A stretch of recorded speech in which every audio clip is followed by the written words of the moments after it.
I'm Jaron Lucas, and I'm here today with Eliron Ekstein, who is the CEO of Ravin AI, which recently raised $5 million to autonomously inspect vehicles for damage. He is a serial entrepreneur, family man, and has an MBA from London Business School. Eliron, what's up, man? All good, man. How are you? Good, good. And you may have heard Eliron ask if we have video today. We do not. The state of live stream software is pretty bad. I think more startups should get into that, but it's great to be here with you. Eliron, I want to start today. You know, you are in the center of AI. What are the opportunities right now for entrepreneurs in AI? So I think one of the biggest opportunities of AI, or I would call it broadly automation, is actually going into those more traditional industries. So we all know about AI in insurance and in finance, banking, things like that.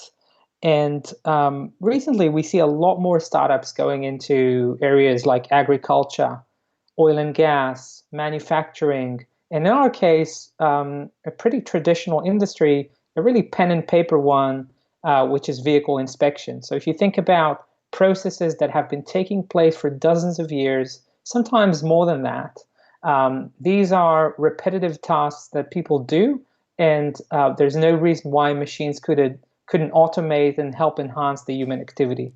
I totally agree with you. My mantra right now is automating my entire life. So one of the things I'm doing right now is automating all of my communication with people. So um, even with like friends I've had for years, I've been setting up different types of software in email messaging so that like I don't drop the ball and I can kind of retain my relationships easier. And so like one thing I've been doing is actually using a CRM, putting all of my friends in it, and then making sure that like anytime I email them, there's almost always a follow up scheduled as well. I don't know if you're doing anything like that is that yet. Yeah, I tried that once, but with my mom-in-law, it really didn't go that well. Once they noticed the pattern, That's funny. What were you I really sending should her? that. I'm joking. She would notice in a minute. Okay. Yeah, I mean, it is interesting because one of my theories on the future of social media is that people are actually going to interact with other people's chatbots. And so that could be really as simple as just like a messenger, it could be audio, or it could go as far as VR and actually like seeing someone in front of you, but instead of it always being them, it's kind of like an interaction that they've created with someone. Definitely that will involve lots of AI. Yeah, yeah, I agree. So tell me about what you're doing right now in the auto industry and the opportunity that you see there. Certainly, a lot of investors agree with you as you've raised $5 million in the recent months. Yeah, so if you think about cars or vehicles in general, they tend to change hands all the time. If you think about logistics, car rentals, car sharing, used car purchase, insurance, these are huge markets. The used car market alone is worth over $700 billion, and we see rapid digitization to it. Car rental market also under extreme disruption in form of car sharing and ride sharing in different forms. And if you kind of think of it, the core of this disruption is about increased trust in those digital platforms. If you think about it, buying a used car or using a rental always involved a bit of uncertainty. Does this car really have any hidden damage? How do I know if this car haven't got any chips and cracks or was in an incident? And that's the opportunity we see. We tackle the problem by using computer vision algorithms to inspect the external condition of the car before and after you rent it, just before you buy it, or before you file an insurance claim.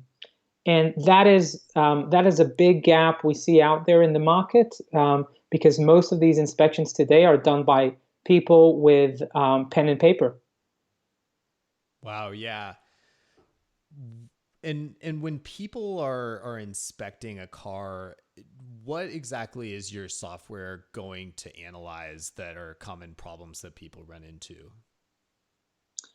So what we're focused on is the damage to the car, and the damage is, by the vast majority of damage is clearly visible from the outside by nature. And the way our solution works is that you either drive seamlessly through a set of standard CCTV cameras, or you scan your car using a mobile phone.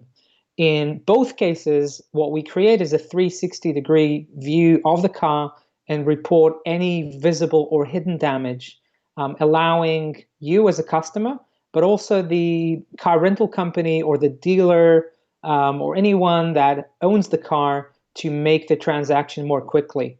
So we allow that visibility, which makes the whole transaction easier and more productive. Yeah, that's going to be huge. My last car was this Mercedes that wasn't that old, but it had this squeak that no mechanic could figure out. And I bought that one used. It was like a couple years old, and it was literally after 3 years, I just had to trade it in for something else because I spent thousands of dollars trying to get mechanics to figure out what was going on. No one could do it.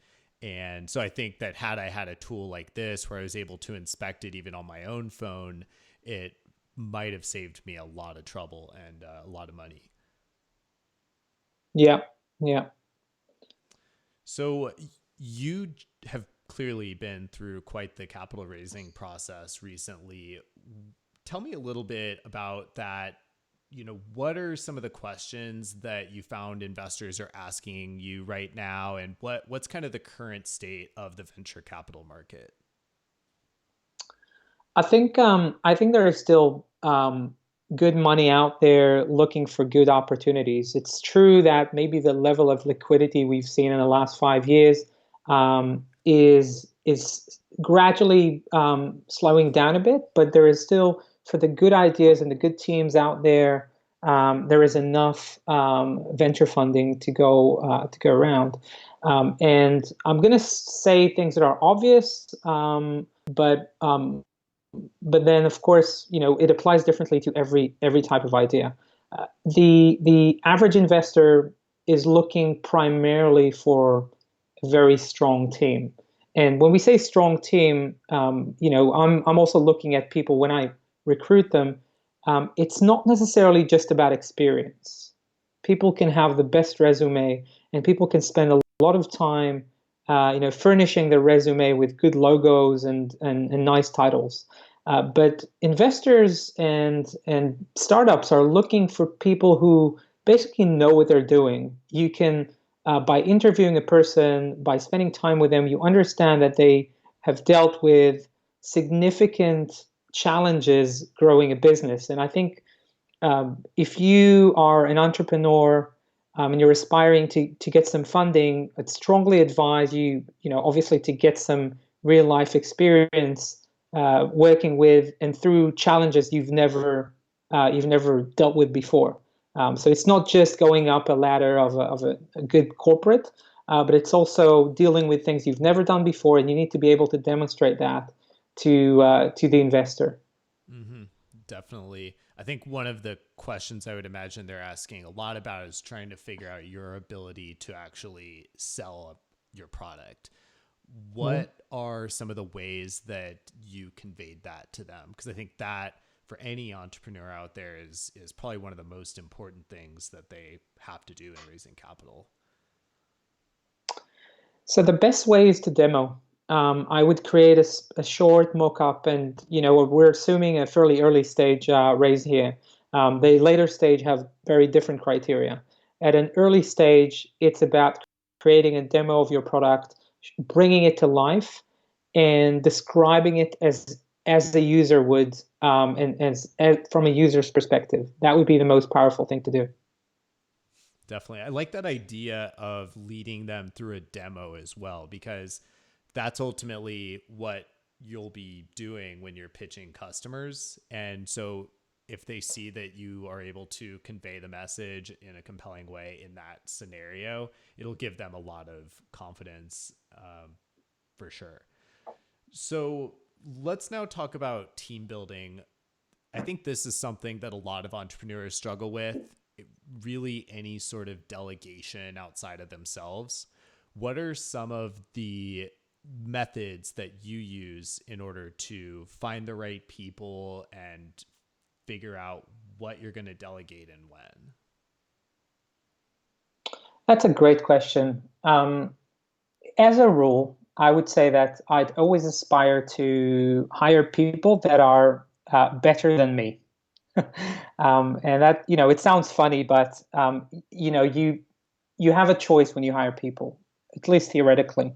So you want to pick the best people, and the best people would be obviously better than you in what they do. One person cannot be good at everything, but if you recruit for a certain role, you need to obviously not compromise, because at a startup, you very rarely get more than one or two shots at a person. Um, so that's about hiring. I would say what to delegate. As a founder, as a CEO, I would think that things you do not delegate are setting the vision of the company. So you need to set the tone and be clear about the overall direction. And that doesn't change, I think, over time. The second thing I wouldn't delegate is overall view of the finance company, making sure literally there's money in the bank. And the third thing I wouldn't delegate is to recruit the very top executives in the company. Everything else is fair game. That's incredible. Do you find that you always had that ability to delegate well?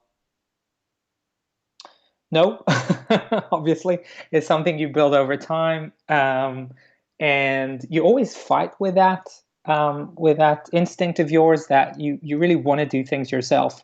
You think you're better than anyone else, and I've had these dilemmas in the past, and always kind of struggle with, do I want to do this myself, or let someone else do it? But I'm improving, and I think hiring good people, giving them confidence, can be a real game changer for your startup.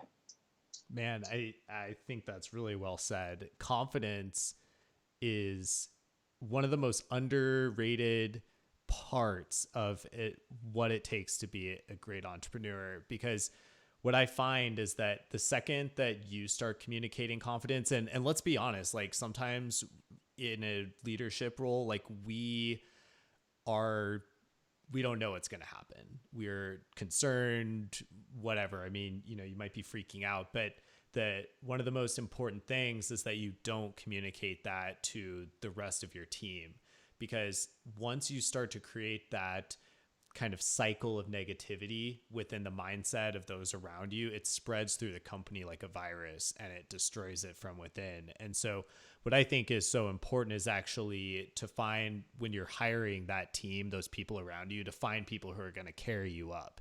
So like in those tough times, the people who you want to be with. I know that like in one of my previous startups, I worked with someone who like I didn't really even like that much by the end of it. And when you have that kind of relationship, you have to let those go, and so that you can stay positive, have a really fun time doing whatever you're doing. It definitely sounds like that's the kind of team that you've been building. Yeah, I think that's and by the way, I listened to you talking about that topic before, and it's very compelling, I think. Something I would add to that is also is that you should, even in the early days, you should already see your company, you should envisage the company as a large, significant company, and think of it as a large company. Um, the way you structure things, they have to be robust, and they have to stand the test of time. When you structure processes, policies, behaviors, um, the one thing I ask myself is, if we're IPO tomorrow, will I be able to look back at my, stakeholders and employees and say we've behaved in a mature way that reflects our status. And when you think like that, the company is destined to is better kind of suited to actually become that big company.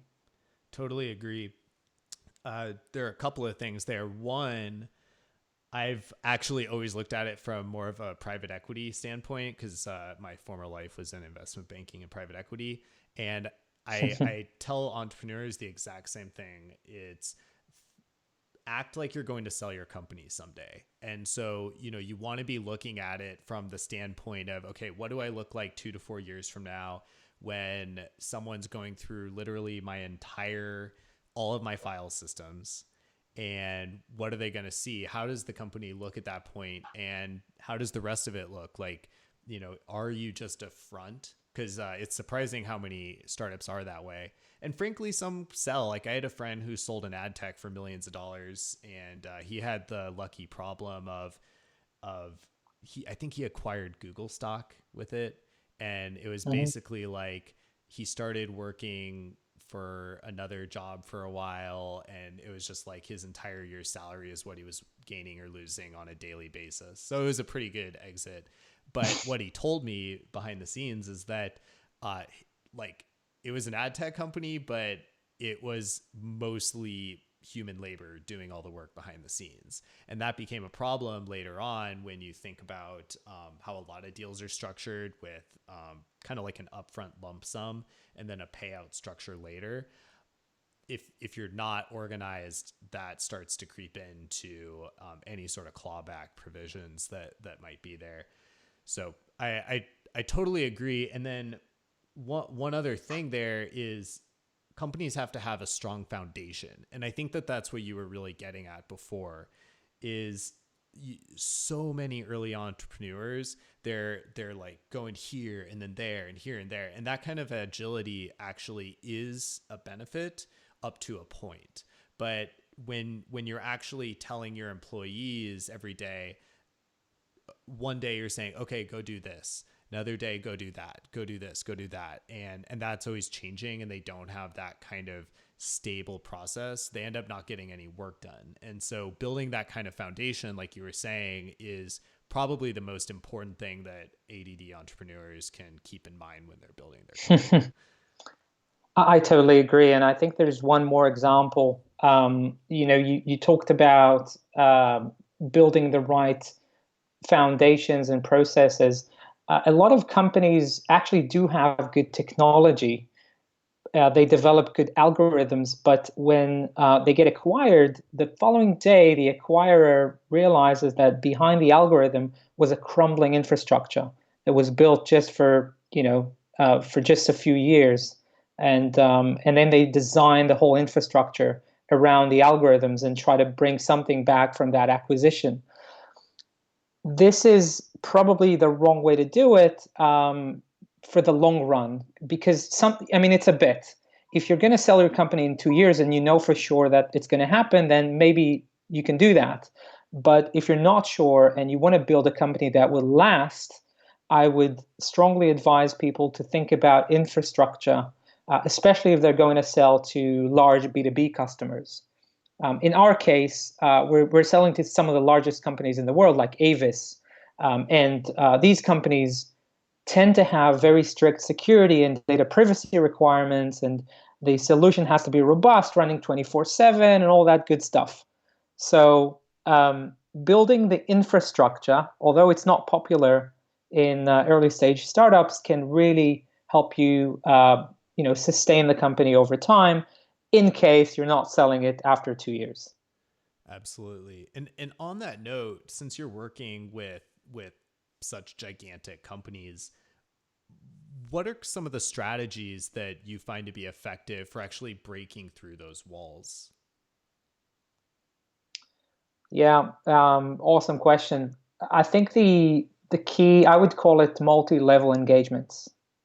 You need to be able to talk to the most senior executive that is championing your project, and you need to be able at the same time, maybe an hour later, to go out and talk to the user who might be the lowest paid employee in that company.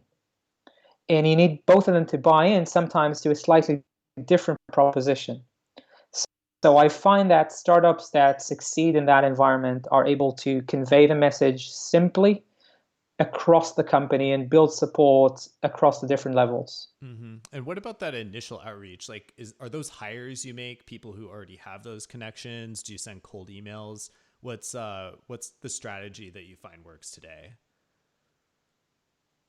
It's a combination of your own connections, and it helps if you come with some connections up front. It is a network that you build around you of investors and advisors. Sometimes you bring people on your advisory board that have these relationships. And yes, and sometimes it's your employees that come in with a Rolodex. Yeah, that advisory board is very important. And I think that's a great point because a lot of people think about their advisory board in a very low level way. And what I like about what you're doing with your strategy here is you're actually finding industry players who have those connections and can open doors for you at, you don't have to confirm or deny, but what I imagine is like 10 to 25 basis points of equity. So it's a pretty good deal for you. Yeah, no comment. Fair enough. So tell me, if you weren't starting Ravin today, what what kinds of things would you be getting into? I would say, so professionally, I would say that the whole space of automation and AI in traditional industries fascinates me. I've come from Shell, fairly traditional company. Um, I believe everyone can agree on that. Were you working in oil And and I started gas? there a group.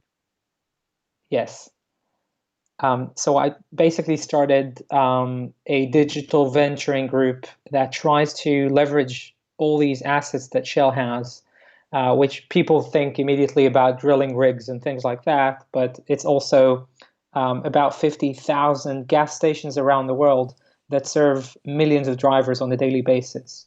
So trying to leverage these assets to create new products, new digital products, that was my starting point in this world. And having worked on these ideas and incubated companies, that gave rise to a bunch of new concepts that I would like to implement one day, and I'm sure they just keep coming.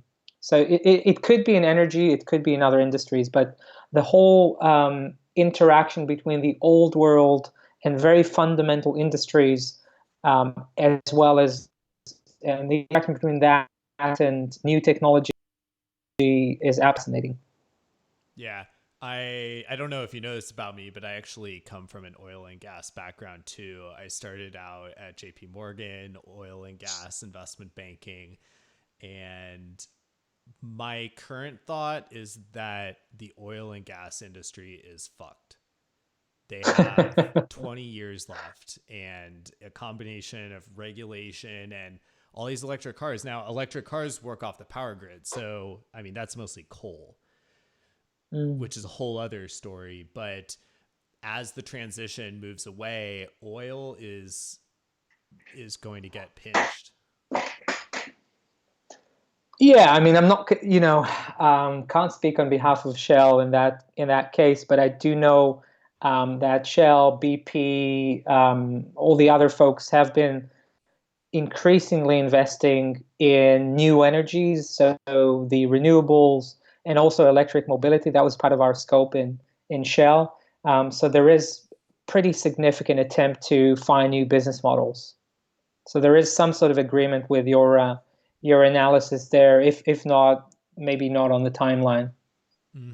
Yeah, I think and they really have no choice. I mean, the fact is that they'll still be here because they have that much money.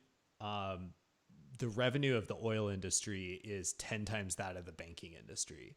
So I won't go too deep into the geopolitics of everything here, but they're very powerful.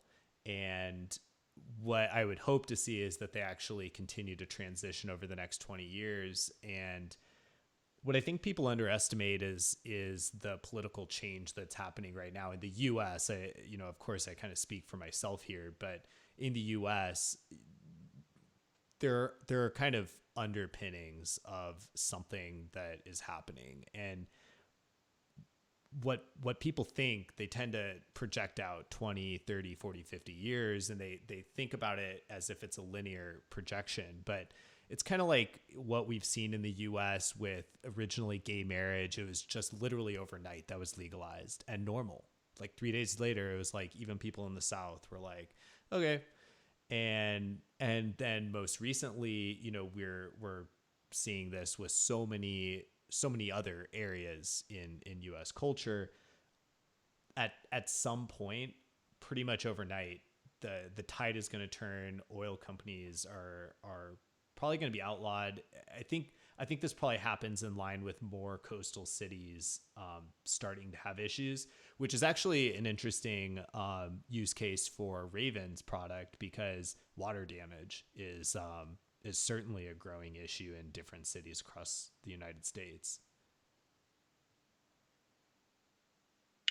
Yeah, and I think natural disasters have a obviously impact on people's properties as well as on vehicles. So insurance use cases for some things like hail damage is something we're involved with, and we think is very interesting. But of course, if you think about damage as a whole, it's a huge opportunity, not just for us, not just for computer vision company, but all different sensing companies and assessments. So I'm quite bullish on that. Unfortunately. Yep, I'm with you. Cool. Well, we have about 5 minutes left here, and what I would love to finish off with is your top piece of advice for entrepreneurs. And this is kind of like on the 10x factor. It's something that people might not normally think of, uncommon advice that it literally can kind of give them that extra little hack that'll help them succeed. Yeah. My sense is that, I would like to talk to people who are considering becoming entrepreneurs. And one of the common mistakes I see of people going into entrepreneurs is that because they want to be entrepreneurs. I think it needs to be part of the reason, but you also need to understand um, very well what you're getting yourself into. And what you're getting yourself into is sometimes some tough reality of trying to keep the business afloat and some tough times ahead. So, one thing I would say is make sure you're going after a very big problem and that you understand something about that problem. So you got to have something in your background that can help resolve that problem, whether it's the industry or the practice, the skill set that you've got. And if you have the two of them, as well as the passion to go through rough times and make it succeed, then you're on the right path. Man, I think you hit on two really important points there. The last one being passion. And another way I might put that is, why are you doing this besides money? And I think that's so important, because inevitably in any company, especially a startup, you're going to have those periods where things just seem like they're not going your way. It's really tough. You might technically not want to wake up, get out of bed that morning. And so what is driving you through those moments to get out and do something? And my fundamental belief is that our purpose here, the purpose of every single human being, is to help other people. And so who are you helping is a question, and why. And clearly you're already on that page with me.